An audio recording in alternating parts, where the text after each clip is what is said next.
prisoner's here, sir. Very good. Send him in. But we haven't got the suit off him yet. He's dangerous. Are you sure? Of course. Victor Fries and I have much in common. We will be fine.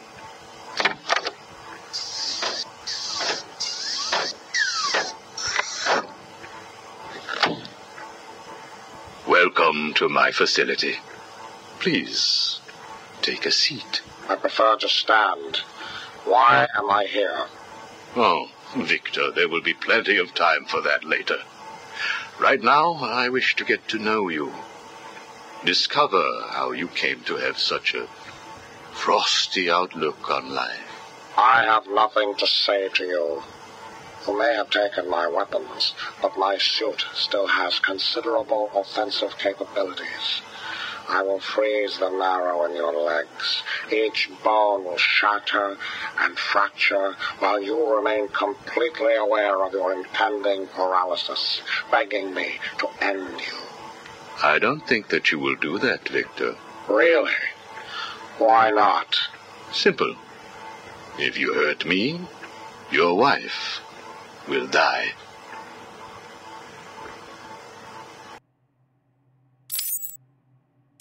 Where is she? Where is my wife? Nora is in safe hands. Now, let's discuss an incident from your childhood. No. Then this is over. Guard. Wait. What do you wish to learn? Your early years were troubled. I was not a sociable child, but that is all. Even your parents disowned you. They sent you away to a reform school, correct? They did not understand my work. Your work? According to a police report, you froze over a dozen of your neighbor's pets. I have always had an interest in cryonic preservation. I didn't understand why my parents allowed our sick pets to die instead of attempting to save them. So I set about finding my own way. I intended to revive all of those creatures. But you didn't. Which brings us to Nora.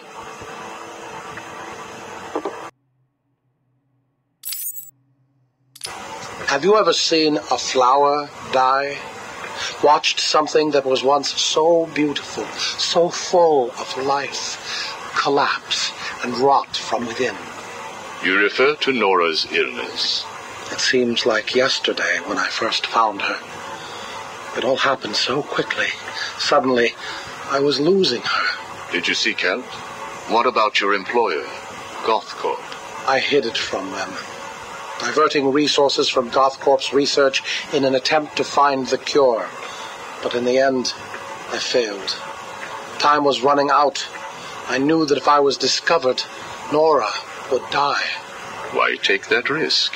Do you know what it is to love someone? To really love them? No. Nora was all I could think of. I reran the diagnostics, re-examined every detail from every angle, certain that I had missed something. I cursed myself for being so blind, so stupid. Surely there was a cure. I just needed more time. Then I realized what I had to do. I had worked without sleep for a week. My needs didn't seem important. Sleep didn't matter. Food didn't matter. There was only her.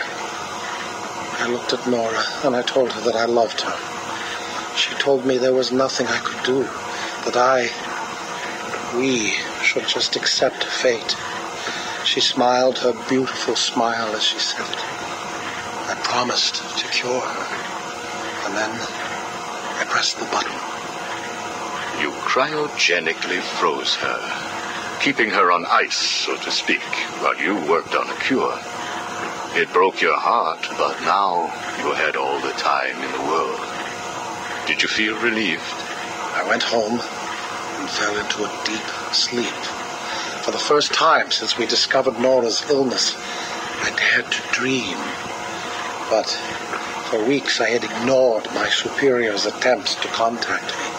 The next morning I overslept. By the time I got to the lab, Ferris Boyle The CEO was there waiting. What did he do? He accused me of industrial espionage, which I denied. But then his guards found Nora. Boyle told me that, like all of my research, she belonged to him. I was enraged. I attacked him. His guards beat me back, and in the struggle, I was drenched by the cryogenic chemical I had created.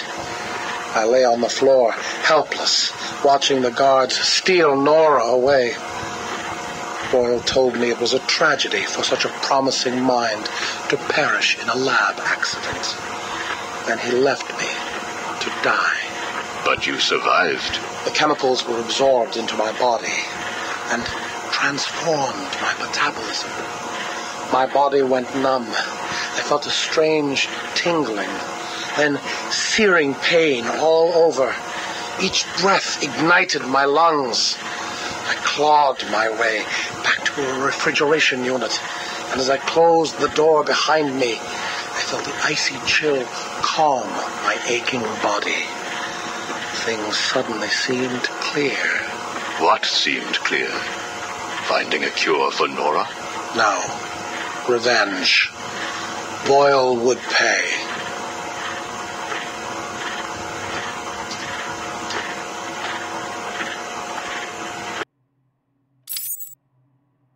You failed to kill Ferris Boyle, though, didn't you?